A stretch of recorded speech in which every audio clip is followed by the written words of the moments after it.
Et si on jouait à qui est cette femme? Indice numéro 1, elle est américaine. Indice numéro 2, elle est autrice. Indice numéro 3, ses livres ont été adaptés dans une célèbre série. Cette femme, c'est Laura Ingalls Wilder. Ah, tu crois connaître Laura Ingalls, son père qui coupe du bois en pantalon moulant et sa petite sœur qui se casse la binette à chaque générique? Mais ce n'est qu'une version romancée des 11 livres autobiographiques, eux-mêmes adaptés pour la littérature jeunesse. Dans les années 1860, ses parents, Charles et Caroline Ingalls, ont tenté l'aventure dans le Midwest et comme beaucoup de pionniers, ils ont connu de graves difficultés financières. Les intempéries ont ravagé les récoltes et ils n'ont cessé d'alterner de lieu de vie.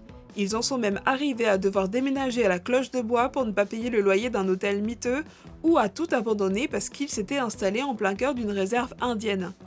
Ces déménagements successifs n'ont pas permis à la jeune Laura d'aller régulièrement à l'école, mais suffisamment pour aider sa famille en devenant institutrice à l'âge de 16 ans. Un métier qu'elle n'a pas trop kiffé et qu'elle a dû arrêter en épousant un beau fermier de 10 ans son aîné, Almanzo Wilder, car les femmes mariées n'étaient pas autorisées à enseigner. Ensemble, ils ont vraiment connu les galères. La sécheresse, la mort d'un enfant en bas âge, leur maison détruite dans un incendie, la diphtérie qui a rendu Almanzo paralysé et plus tard une faillite à cause du krach boursier de 1929.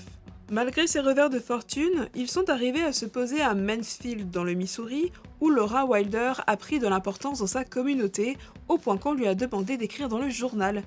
Ces articles, depuis son point de vue de femme, se sont bien vendus, et à 60 ans, elle a l'idée d'écrire ses souvenirs d'enfance dans un livre Pioneer Girl.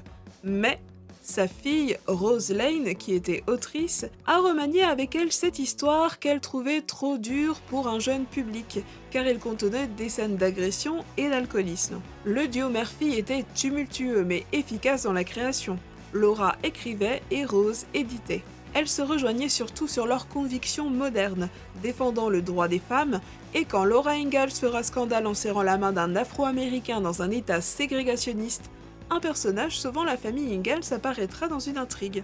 Dès 1932 sera publié La Petite Maison dans les Grands Bois, le premier de 11 tomes qui deviendront des classiques de la littérature jeunesse dès leur sortie, et feront vivre leur autrice confortablement, loin des soucis pécuniers des pionniers.